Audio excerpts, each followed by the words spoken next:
Kryetari i Bashkisë së VAUTD-s Kristian Shkreli ka reaguar pas raportimeve për sekuestrimin e celularit të tij nga SPAK në kuadër të një hetimi për krime zgjedhore. Në një deklaratë publike, Shkreli theksoi se është i hapur për bashkëpunim me çdo institucion shtetëror dhe i vendosur të tregojë transparencë për çdo veprim të tij në detyrë.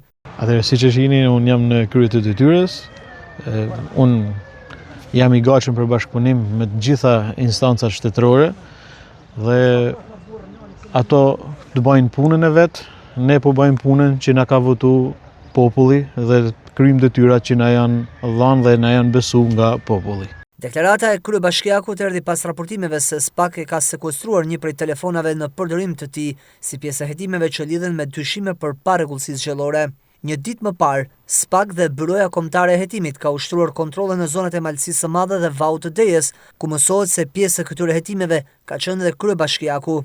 Deri më tani, zyrtarisht nga ana e SPAK nuk ka një akuzë konkrete ndaj kreut të Bashkisë së VAUTD-s Shkreli. Hetimet për krime zgjedhore kanë nisur që përpara zgjedhjeve të 11 majit, ku edhe në datën 8 maj SPAK kreu kontrolle në Shkodër, ndërsa pati të shoqëruar disa persona, si dhe sekuestrim të telefonave celular dhe një shumë parash.